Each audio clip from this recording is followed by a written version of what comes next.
그냥 하루 3시간을 어디에 쓸 건지만 딱 정하세요. 사람은 그걸로 성공합니다. 안녕하세요. 하와이 대저택입니다. 여러분은 성공합니다. 여러분이 그걸 원했기 때문이죠. 네, 이제 2024년을 2주 앞둔 월요일입니다. 오늘 이 월요일을 여러분은 어떤 마음, 어떤 감정으로 시작하고 계신가요? 올 한 해가 벌써 다 지나간다고 생각하니 진짜 별별 생각이 다 들고 약간은 허무하기도 하면서 만감이 교차하시는 분들 계실 겁니다. 그렇죠? 이렇게 약간은 싱숭생숭 할 수 있는 오늘, 저는 1만 시간의 법칙에 대해 여러분께 낱낱이 분해해 드릴 건데요. 1만 시간 딱 듣기만 해도 진짜 막막하죠. 어려워 보이고요. 뭘 1만 시간을 하면 재능이 있든 없든 성공이라는데, 그럼에도 여전히 쉽지 않은 숫자입니다. 그리고 여러분, 우선 이걸 말씀드리고 시작할게요. 정확히 아셔야 하니까요. 이 1만 시간의 법칙이 소위 절대 진리, 무조건 맞다, 이건 아닙니다. 책 아주 작은 습관의 힘의 저자이자 미국 최고의 자기계발 전문가로 평가받는 제임스 클리어처럼 1만 시간의 법칙하고 완전히 상반되는 주장을 펼치는 사람들도 많습니다.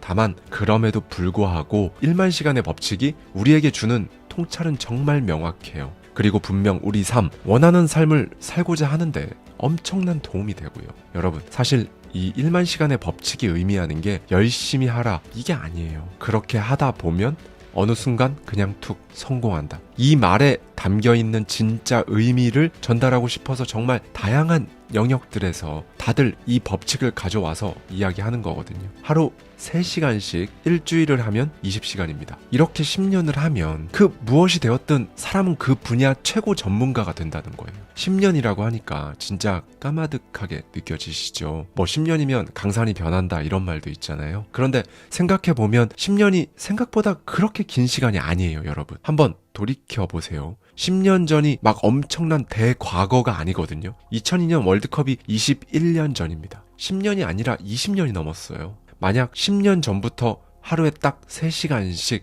여러분이 뭔가를 계속 그냥 해왔다면 사람마다 다 다르겠지만 그 분야에 엄청난 전문가가 되어 있을 겁니다. 그렇죠? 네, 신기하게도 거의 대부분의 사람들은 늘 해오지 않았음을 후회합니다. 그래서 마크 트웨인이 이런 말을 한 거겠죠. 당신이 20년 후에 후회할 것들 중 대부분은 당신이 하지 않은 것들이다 라고 말이죠.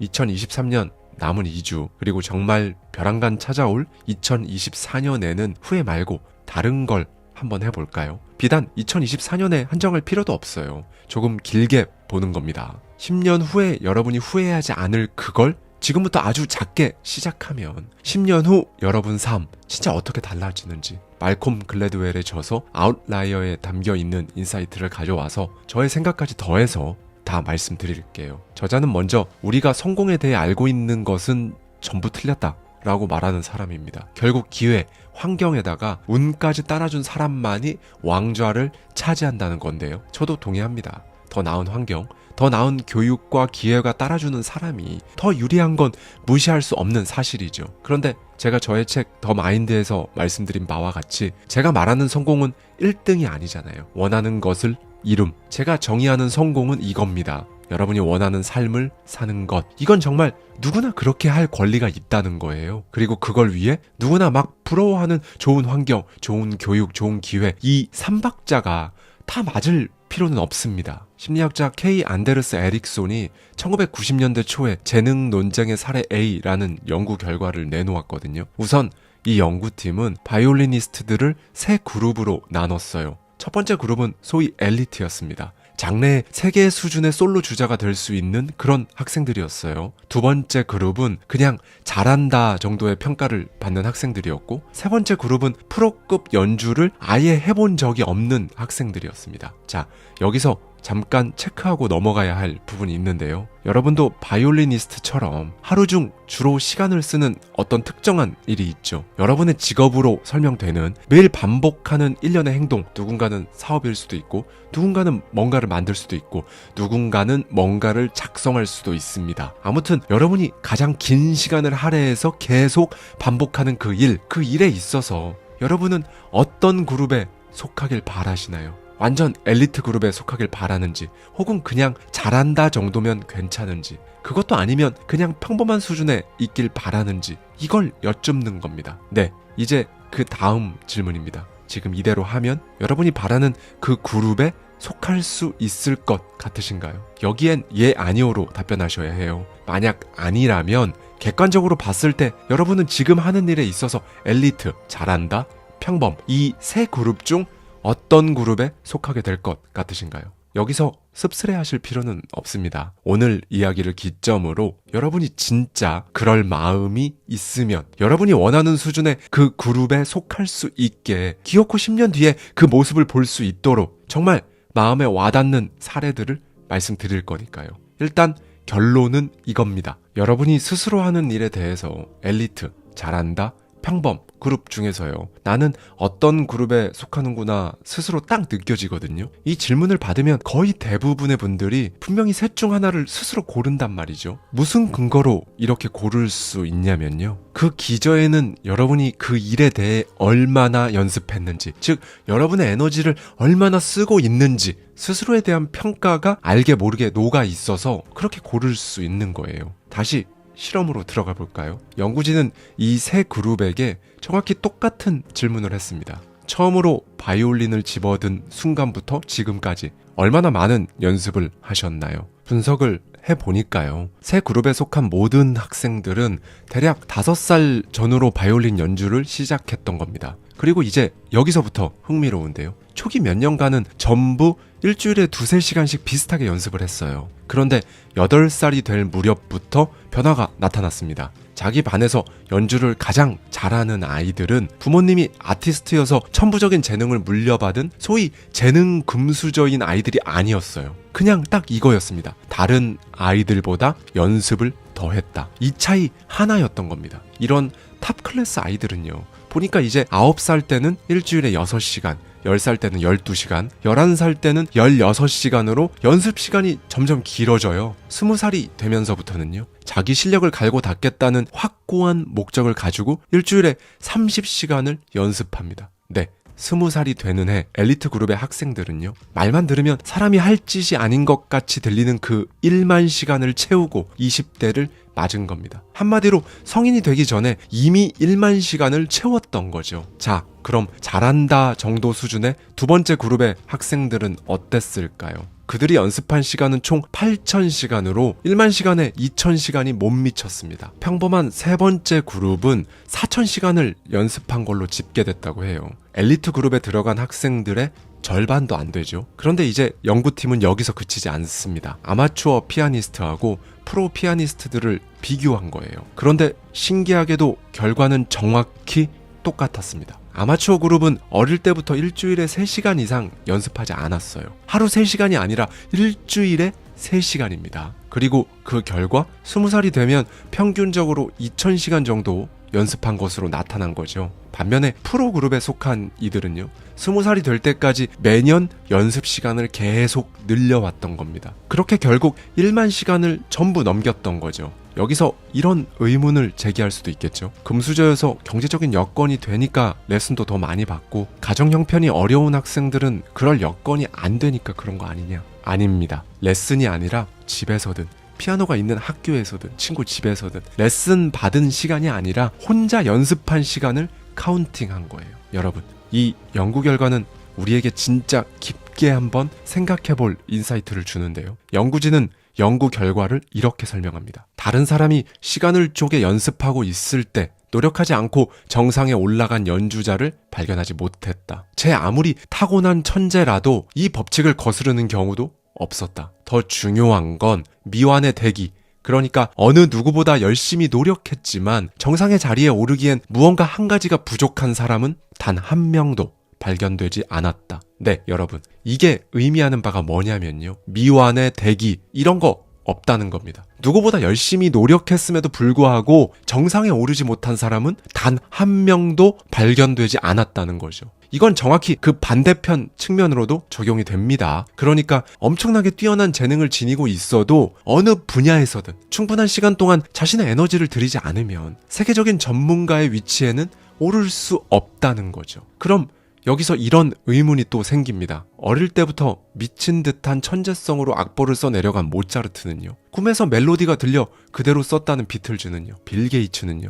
그래서 저자는 이들의 생애를 파고 판 연구들을 모조리 찾아 나섭니다. 그리고 결국 우리가 천재다, 신동이다 추켜 세웠던 인물들도 결국 1만 시간의 법칙으로 태어난 그렇게 자신의 가능성을 깨운 인물들임을 저자는 증명해내요. 모차르트는 6살에 작곡을 시작했다고 알려져 있거든요. 심리학자 마이클 호이는 천재를 말하다라는 책에서 이렇게 서술합니다. 숙달된 작곡가의 기준에서 볼 때 모차르트의 초기 작품은 놀라운 것이 아니다. 가장 초기에 나온 것은 대개 모차르트의 아버지가 작성했을 것으로 보이며 이후 점차 발전해왔다. 모차르트가 어린 시절에 작곡한 협주곡, 특히 처음 7편의 피아노 협주곡은 다른 작곡가들의 작품을 재배열한 것에 지나지 않는다. 현재 걸작으로 평가받는 진정한 모차르트의 협주곡, 그러니까 협주곡 9번, 작품 번호 271은 21살 때부터 만들어졌다. 그렇다. 모차르트가 협주곡을 만들기 시작한 지 10년이 흐른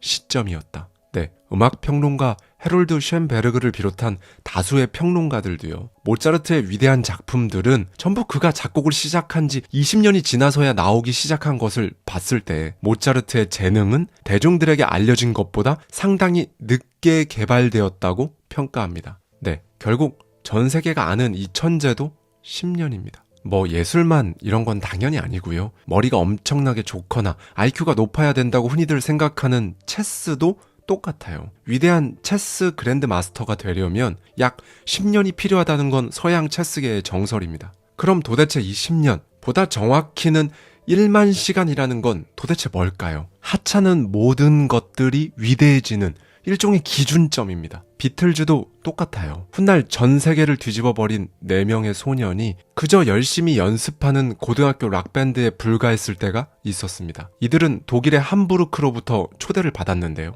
이들은 허름한 한 클럽에서 연주가 소위 끊어지지 않게, 그러니까 쉬는 시간 없이 쭉 해달라는 요청을 받아요. 월급도 제대로 안 나오고 음향도 허술하고 뭐 하나 제대로 갖춰져 있지 않은 그런 곳에서 주구장창 연주만 한 거죠.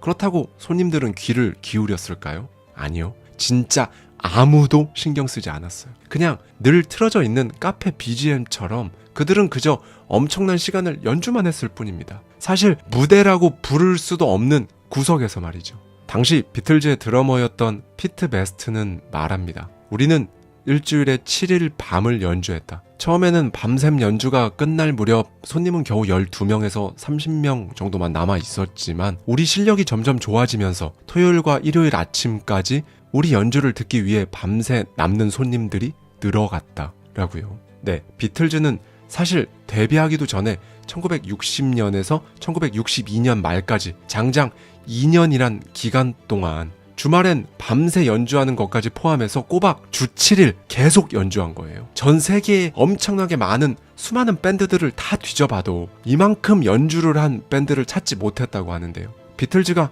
전 세계적으로 대박을 터뜨린 1964년까지 이들은 사람이 생각해낼 수 있는 모든 버전의 노래들, 로큰롤부터 재즈까지 다 소화합니다. 그렇게 비틀즈와 다른 밴드들과의 격차가 벌어지기 시작한 거죠. 그럼 장르를 완전히 건너서 이제 빌 게이츠를 한번 볼까요? 어린 시절부터 머리가 트인 빌 게이츠는 학교 공부에 흥미를 금방 잃는 편이었다고 합니다. 부모님의 고민이 깊어졌겠죠. 결국 빌의 부모는 아들을 공립학교에서 사립학교로 전학시킵니다. 거기서 빌은 컴퓨터 클럽이라는 걸 운영하기 시작해요. 그리고 이제 컴퓨터실에서 살다시피 합니다. 다른 과목은 아예 제쳐두고 심하게 몰입했죠. 저녁마다 컴퓨터실로 향했고 주말엔 프로그래밍을 했습니다. 당시에는 이 컴퓨터란 기술 자체가 익숙치 않아서 기업들이 프로그래머를 구하기도 쉽지가 않았는데요. 뭐 대학에도 컴퓨터실이 없던 시절이니까요. 그런데 기업들이 이 컴퓨터 클럽에 속해 있는 학생들의 존재를 알게 되었고 TRW라는 기술 회사가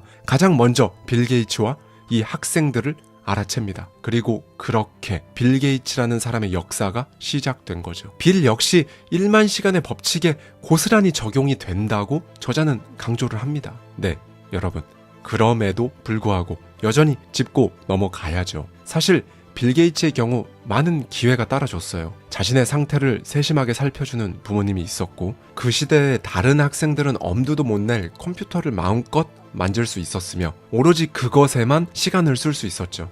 네, 그 모든 기회를 통해 빌은 추가적인 연습 시간을 얻었습니다. 이건 팩트죠. 그리고 빌 게이츠 스스로도 그런 행운을 누렸다는 점을 인정해요. 모차르트도 마찬가지고 어쩌면 비틀즈도 마찬가지일 수 있어요. 사실 상황이 따라주지 않으면 온전히 그것에만 집중하고 연습하기 어려운 건 맞아요. 그래서 우리는 부러워합니다. 누구를요? 어릴 때부터 정말 온전히 자기가 하고자 하는 것에 집중해서 가능성이라는 걸 제대로 깨울 수 있었던 사람들을요. 네, 여러분. 여기서 끝나면 이제 자기 연민 쪽으로 걸어가게 되는 건데요. 이 포인트에서 한번 뒤집어서 말씀을 드리고자 합니다. 그런 상황, 그런 수저, 그런 환경이 아니었던 건 팩트고 맞죠. 태어나는 것도 랜덤이고 태어나서 아기였던 시절부터 자라는 환경도 랜덤이니까요. 여러분이 고를 수 없었어요. 그런데 지금은 할 수 있거든요. 지금이라도 못할 게 뭐가 있나요? 엄청난 걸 해야 하는 게 아니에요. 하루 3시간, 일주일에 20시간입니다. 이렇게 했을 때 10년이라는 거예요. 하루 6시간씩 하면 5년이면 인생 바뀐다는 겁니다. 하루 12시간씩 하면 2년 반 만에 인생 바꿀 수 있고요. 진짜로 진심으로요. 여러분이 물고 늘어지는 그 부분에서 타의 추종을 불허하는 사람이 된다는데, 인생 바뀐다는데 왜 못하나요? 사실 또 하나의 명백한 팩트는요, 그 분야에서 그것만 주구장창 해온 사람이 늘 성공하는 건 거의 공식 수준으로 들어맞는 겁니다. 살면서 집중하는 구간이 없이 삶을 살아왔는데 왜 나는 인생이 안 바뀌나? 왜 나는 부자가 안 되는 건가? 라고 하는 건요, 사실 조금만 생각해보면 스스로 답을 금방 아실 수 있을 거예요. 4,000시간 연습했는데 1만 시간 연습해서 훨씬 잘하는 사람을 보면서 왜 나는 저 사람만큼 못하나? 4,000시간이나 1만 시간이나 그게 그거 아닌가? 이렇게 생각하는 거랑 똑같은 거예요. 만원권 지폐를 손에 쥐고 이 돈이 왜 5만원짜리가 아니지? 라고 생각하는 거랑 같은 거고요. 이 부분에서 저자는 이런 조언을 해줍니다. 이제는 당신이 향하는 바로 그 관심사에 연습 시간을 확보하는 삶을 살아보라 라고 말이죠. 사실 어느 순간 자신이 해야 할 게 딱 직감적으로 떠오른다는 노잉, 제가 많이 말씀드렸죠. 이것도 최소한의 연습 시간을 쌓아야 그게 노잉인지 아닌지 딱 잡아낼 수 있는 거예요. 비틀즈도 대략 1200시간 정도 공연하고 연습했던 그 시점에 자신들이 써낼 악보가 머리에 그려졌다고 하니까요. 네, 일단은 1만 시간 말고 10분의 1이라도 시간을 먼저 쌓아보십시오. 그러면 노잉의 순간이 옵니다. 이거다, 이거구나 라는 감각이 여러분에게 찾아오는 거예요. 원하는 것을 이룬다는 건요, 늘 바라만 온 그 상상을 눈앞에 현실화시킨다는 건요, 이렇게 이루어지는 겁니다. 시간을 쌓는 과정에서 내 직감 안테나가 시키는 대로 가는 것, 연습과 노잉의 합, 오로지 이 두 개의 몸을 싣고 가다 보면 툭 찾아옵니다. 여러분이 바라는 그 순간이요, 후회하는 감정과 불안한 감정이 뒤엉켜 쌓여서 지금 여러분이 시간을 할애하는 그 일이 나한테 맞는 건지도 잘 모르는 상황이라면요, 혹은 여러분한테 맞지 않다는 걸 알지만 방향을 틀지 못하는 상황이라면 부디 여러분 스스로를 돌아볼 시간을 주십시오. 여러분을 철저히 고립시켜서요, 그거 하나로 끝장을 봐야 됩니다. 여기서 중요한 건요, 그 하나가 남들이 와 할 만한 그런 게 아니라는 거예요. 성공의 색은 물감의 종류와는 비교조차 할 수 없을 정도로 진짜 너무 다양하잖아요. 본인이 요리하는 모습이 좋아서, 살림하는 게 의외로 재밌어서, 빵이 좋아서, 하늘의 달이 너무 이뻐서, 뜨개질이 좋아서 그것만 주구장창 찍어 올렸더니 그걸로 생각지도 못한 수입이 나고 인생이 바뀌는 게 지금 우리가 사는 시기잖아요. 네, 여러분, 사람은요, 자기가 진정으로 하고 싶은 것을 할 때 그걸 계속할 수 있어요. 내가 1만 시간을 쌓을 가치가 있는가, 그리고 내가 이걸 하길 원하는가, 정말 이것만 확인하면 됩니다. 될 놈만 된다는 그 말, 일단 1만 시간의 10분의 1, 그러니까 1000시간이라도 쌓은 사람들은 그 말이 진짜인지 아닌지 스스로 알 거예요. 하루 3시간을 어디에 쓸 건지만 정하십시오. 사람은 그걸로 성공합니다. 여러분, 오늘 하루를요, 올해의 끝 무렵이라고 퉁치지 마십시오. 피곤한 월요일로 정의하지 마세요. 대신에 1만 시간, 그 새로운 시작에 나는 뭘 할 건지, 혹은 지금 내가 쌓고 있는 시간이, 에너지가 잘 가고 있는 건지 진짜 한번 생각하는 하루로 정의해 보셨으면 좋겠어요. 그렇게 해보시기를 정말 진심으로 바랍니다. 당신에게 필요한 것은 한계를 아는 것이 아니다.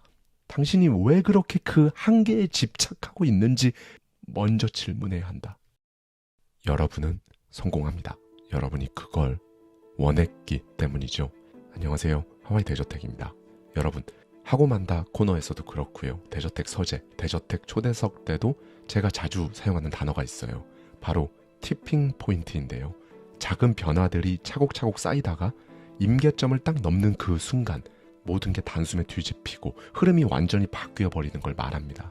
사실 누구든 인생에서 한 번은 그런 결정적인 순간 티핑 포인트를 기대하실 거예요. 그렇죠?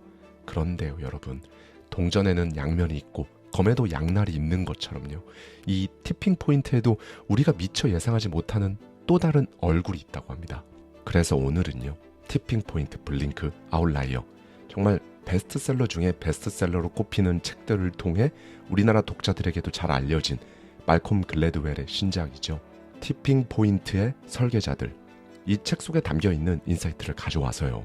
말콤 글래드웰의 시선에 저의 생각까지 더해서 여러분과 함께 생각해보고 싶은 부분들을 말씀드리도록 하겠습니다.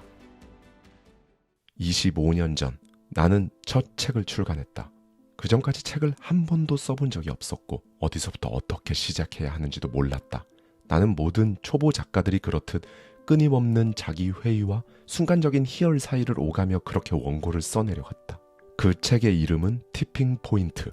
나는 당시 사회적 전염이라는 강력한 힘에 완전히 매료되어 있었다.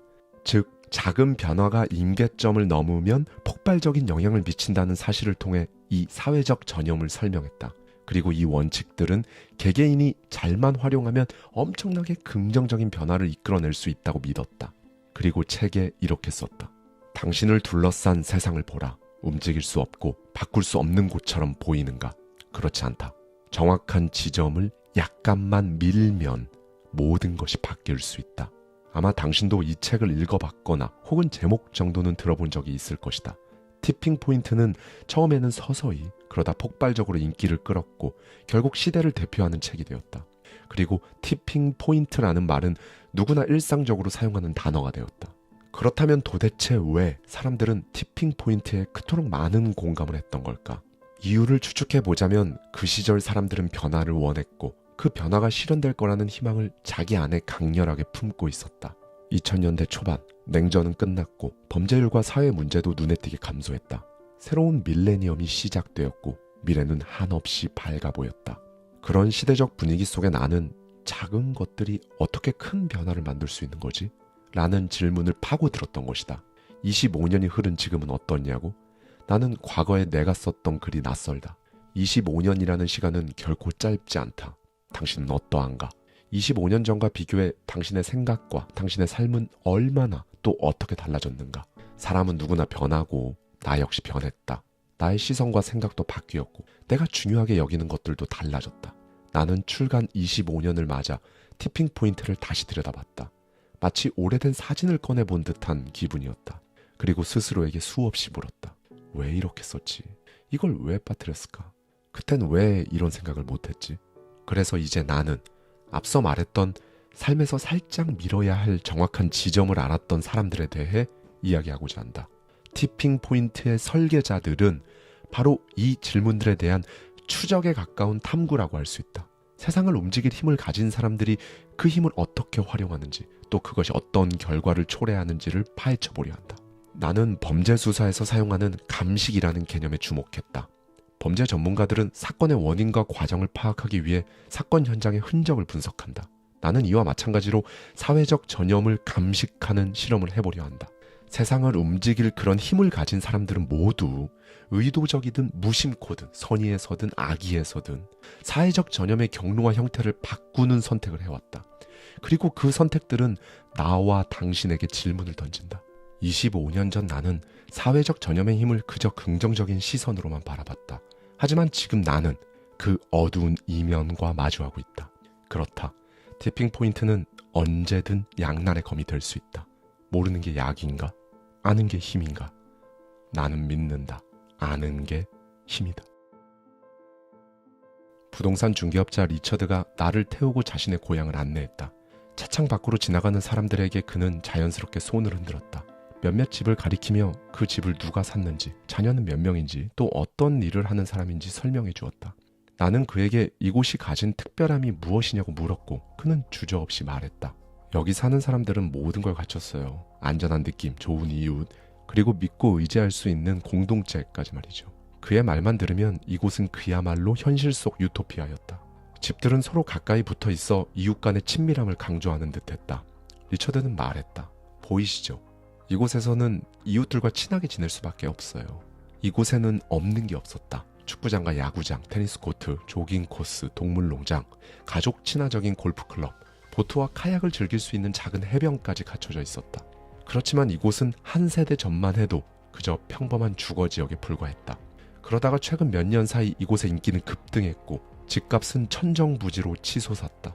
리처드는 자신의 고객들을 부유한 노동계급이라고 설명했다. 이 사람들은 직업을 가지고 있고 많은 돈을 벌어요. 하지만 전형적인 노동자가 아니라 의사, 변호사 같은 전문직 종사자들이죠. 여기는 백만장자들의 놀이터는 아니에요. 모두가 일을 하고 있고 모두가 가족을 꾸렸죠. 그렇다. 이 동네로 처음 이사와서 리처드에게 집을 산 사람들 모두 자녀를 둔 가정이었다. 리처드는 최근 팔았던 집을 예로 들었다. 남편은 집에서 IT 일을 하고 아내는 고등학교에서 음악을 가르쳐요. 이 부부는 형편없는 공립학교가 싫다면서 이곳으로 왔죠. 아이를 키우기에 완벽한 환경이니까요. 그렇다면 이 집들을 판 사람들은 어디로 갔을까? 다른 지역으로 이사를 갔을까? 아니었다. 그들은 여전히 이곳에 살고 있었다. 다만 더 크고 좋은 집을 구해 이동했을 뿐이다. 리처드는 이 동네의 특징을 더 자세히 설명했다. 이곳에는 연립주택이 없어요. 모두 단독주택이죠.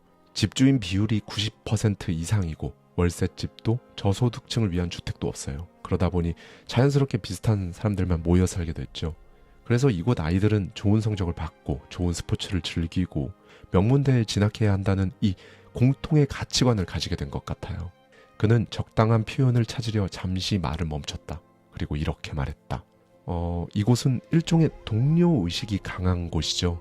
동료의식, 그럴듯한 표현이었다. 하지만 그 순간 나는 확신했다. 이 완벽해 보이는 동네는 단순한 주거지가 아니었다. 이곳은 하나의 배타적인 세계였다. 리처드가 소개한 이 동네의 이름은 굳이 밝히지 않겠다. 그것은 중요하지 않다. 진짜 중요한 건 이런 곳이 실제로 존재한다는 것이다. 누구도 함부로 들어올 수 없는 철저히 관리된 공동체, 완벽한 삶을 제공한다고 믿는 그곳에서 사람들은 정말 완벽한 삶을 살고 있었을까? 사회학자들은 이것을 면밀히 분석했다. 그리고 이렇게 말했다. 제가 인터뷰한 이곳 주민들은 모두 이웃들을 전부 알고 있고 누구의 집이든 언제나 방문할 수 있다고 말했어요. 정말 이상적인 곳처럼 들렸죠. 아이를 키우기에 완벽한 환경 같았습니다. 주민들은 강한 자부심을 가지고 있었어요. 이곳에 산다는 사실이 이 사람들에게는 특권 같았습니다. 이 동네의 고등학교는 인근 지역에서 최고의 명문 중 하나로 손꼽혔다. 운동 역시 어떤 종목이든 우승이 기본이었다. 완벽한 집, 완벽한 학교, 완벽한 스포츠팀, 완벽한 인프라, 그리고 완벽한 공동체까지. 그런데 정말 완벽했을까? 이 지역의 아이들은 정해진 길에서 벗어날 수 없었다. 이곳에서 성장한 학생들은 예외 없이 활발해야 했고 인기가 많아야 했으며 학업에 뛰어날 뿐 아니라 스포츠에서도 두각을 나타내야 했다. 이 공동체를 연구한 사회학자들은 연구 결과를 바탕으로 한 권의 책을 출간했다. 책의 제목은 압박받는 삶, 청소년 자살의 사회적 뿌리와 그 해결 방안이었다. 그들은 책에서 이렇게 말했다. 이 마을의 주민들은 섬뜩할 만큼 동일한 가치관을 공유하고 있었다. 그들은 우리라는 단어를 지나치게 일관되게 사용했다. 이것은 단순한 공동체 의식이 아니었다. 절대적으로 동일한 가치관을 강요하는 일종의 사회적, 문화적 압력이었다. 사람들은 우리라는 이름 아래 하나의 목표를 향해 나아가야 했고 그 목표에서 벗어나는 것은 곧 공동체에서 배제된다는 뜻과 같았다. 이러한 사회적, 문화적 압박은 단순한 우려가 아니라 현실 속에서 뚜렷하게 드러났다. 한 학부모는 이렇게 말했다. 우리 아이들이 자주 말하는 단어는 바로 성취입니다.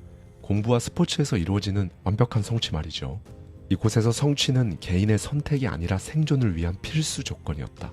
어린 나이부터 성적, 스포츠, 대외활동 모든 면에서 뛰어나야 했고 완벽함을 유지하는 것이 당연했다. 그 결과 이 마을 아이들은 실패를 허락받지 못했다. 칭찬은 끊임없는 경쟁을 부추겼고 좌절은 용납되지 않는 분위기가 만들어졌다. 이런 환경에서 자란 아이들은 끝없는 자기 검열을 하며 살아간다. 남들의 기대에 부응하지 못할까 두려워하며 스스로를 채찍질한다. 그러나 가장 무서운 것은 그 기대 자체가 우리라는 이름으로 강요된 것이란 걸 인식조차 하지 못한다는 것이다.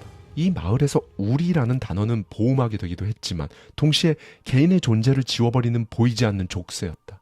사실 그 누구도 직접적으로 명령하지 않는다. 하지만 서로를 바라보며 우리라는 이름으로 당연히 그래야 한다고 믿는다.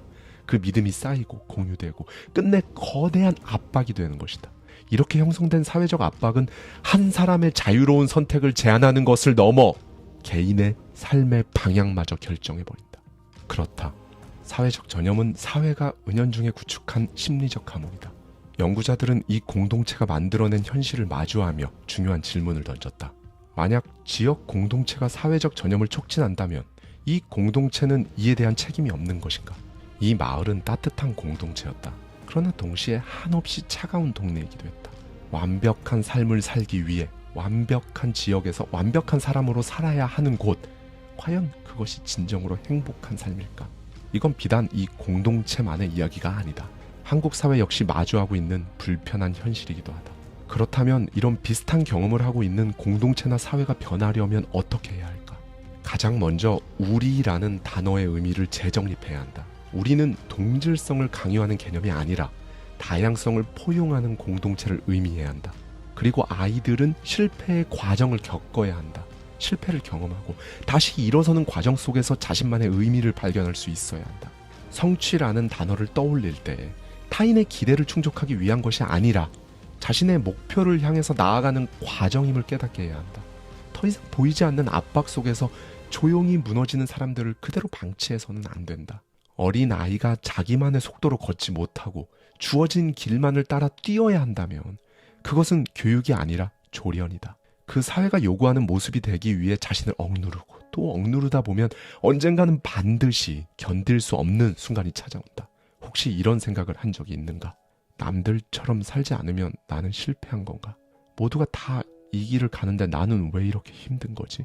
만약 지금 내가 멈춘다면 나는 가치도 없는 사람이 되는 건가?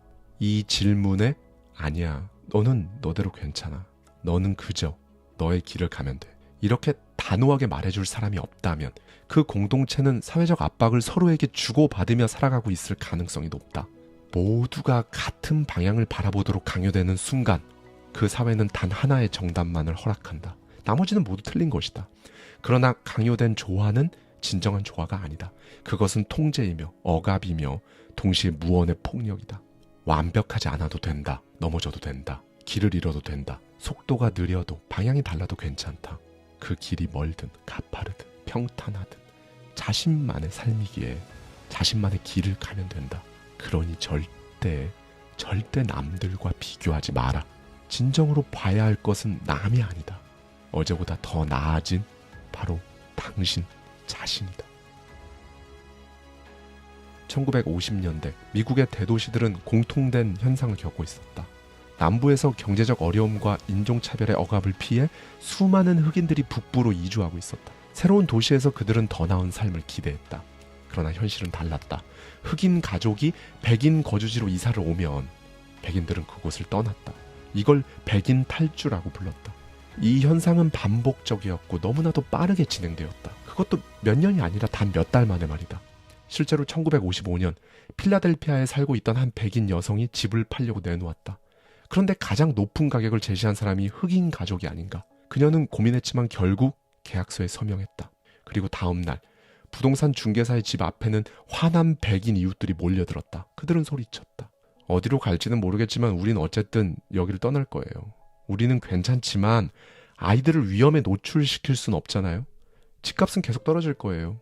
24시간도 지나지 않아 그 동네의 공기는 불안과 두려움으로 가득 찼다. 단 한 가지 이유 때문이었다. 백인이 아닌 흑인 가족이 이사 왔다는 것. 이후로도 세인트루이스, 뉴욕, 클리브랜드, 덴버, 캔자스시티까지 흑인 인구가 조금이라도 늘어나기 시작하면 백인들은 가방을 싸기 시작했다. 그렇다면 이 현상의 원인은 무엇이었을까? 1957년 정치학자 모튼 그로진스는 이 현상을 연구하며 한 가지 결론을 내렸다. 흑인 인구가 늘어나는 동네는 방사형으로 혹은 동심원을 그리며 확장된다. 그리고 일단 이 변화가 시작되면 절대 이전으로 돌아가지 않는다. 그렇다. 그는 이 변화를 임계점, 즉 티핑 포인트라고 불렀다. 특정 비율을 넘어서면 백인들이 더 이상 그곳에 살지 않는다는 것이다. 이 임계점은 도시마다, 동네마다 달랐다. 어떤 곳은 흑인 비율이 5%만 넘어가도 백인들이 떠났고 어떤 곳은 20%까지 유지되다가 한순간에 무너지기도 했다. 그 순간이 오면 도시는 단 며칠 만에 백인 거주지에서 흑인 거주지로 바뀌었다. 그리고 이 임계점을 가장 빠르게 포착한 사람들은 바로 부동산 업자들이었다. 이 동네는 이제 넘길 때, 즉 팁할 때가 됐습니다. 지금 팔지 않으면 집값 폭락할 겁니다. 부동산 업자들은 백인들에게 공포를 심었다. 백인들은 불안해졌고 서둘러 집을 팔았다. 그들이 떠난 자리는 흑인 가족들이 살게 되었다. 그러자 더 많은 백인들이 떠났고 실제로 집값은 더욱 빠르게 떨어졌다. 그 결과 1950년에서 60년대의 미국 도시의 인구 지도는 완전히 뒤바뀌었다. 공포가 퍼지면 부동산 업자들은 그것을 이용했다. 임계점이 다가오면 그들은 재빠르게 움직였다. 그렇다. 백인 탈주는 단순한 이주 현상이 아니었다. 백인들은 자신들이 왜 떠나는지도 모른 채 떠났다. 그렇게 그들이 떠나면서 미국의 도시들은 점점 더 극단적인 인종적 분리를 향해 나아갔다. 이 과정에서 사회운동가 솔 앨런스키는 백인 지도자들에게 중요한 질문을 던졌다. 그렇다면 백인들은 도대체 어느 정도까지 흑인들과 함께 살 수 있죠? 5%. 흑인이 존재하지만 백인 주류 사회를 위협하지 않는 비율이라고 말했다. 10에서 15%.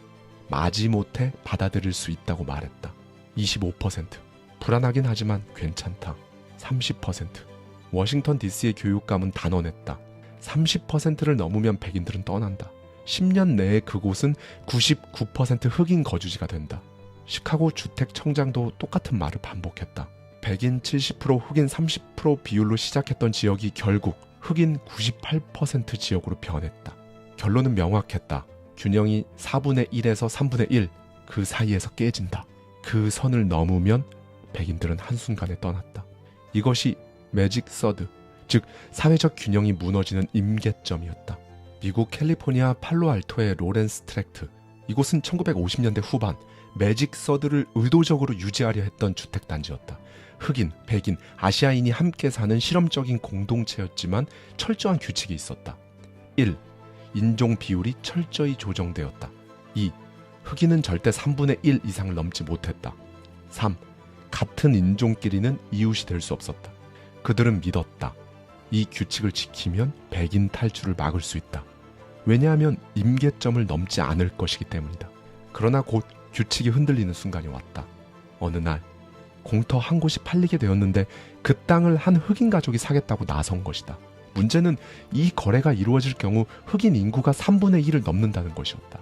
이제 주민들은 선택의 기로에 섰다. 흑인 가족에게 공터를 팔고 매직 서드를 넘길 것인가, 아니면 아무도 살지 못하도록 그 땅을 다 같이 사들일 것인가.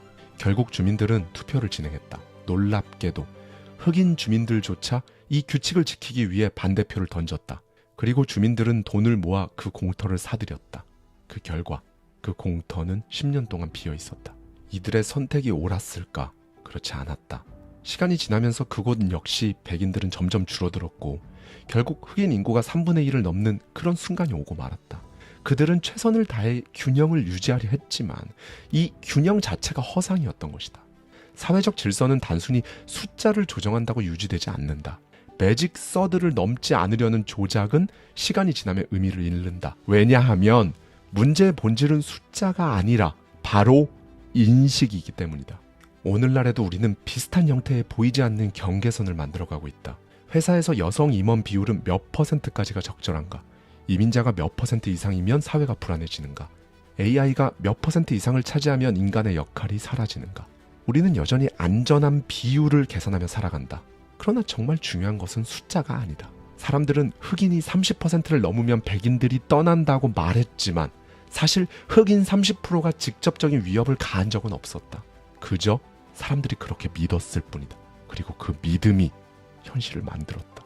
사람들이 실제로 두려워하는 것은 통계적 숫자가 아니라 심리적 경계선이기 때문이다. 만약 백인들이 흑인과 공존하는 법을 배웠다면, 만약 사람들이 이유 없이 집단적 공포에 휘둘리지 않았다면 매직 서드는 단순한 숫자에 불과했을 것이다. 그러나 사람들은 숫자 자체에 의미를 부여하고 보이지 않는 선을 만들었다. 이건 당신도 마찬가지다. 당신은 어디까지를 당신의 한계로 정할 것인가? 그리고 그 한계가 정말 존재하는가? 아니면 그렇게 믿고 싶은 것인가? 당신에게 필요한 것은 한계를 아는 것이 아니다. 당신이 왜 그렇게 그 한계에 집착하고 있는지 먼저 질문해야 한다. 생각해보라. 당신은 이 말들을 지금껏 수없이 당신 스스로에게 반복해왔다. 이건 어쩔 수 없지 뭐. 세상이 원래 다 그렇지. 나는 책임이 없어. 그럼 이제 당신은 무엇을 할 것인가? 세상은 변하지 않는다. 그러나 당신이 변하면 당신의 세계는 변한다. 감사합니다. 지금까지 하와이 대저택이었습니다.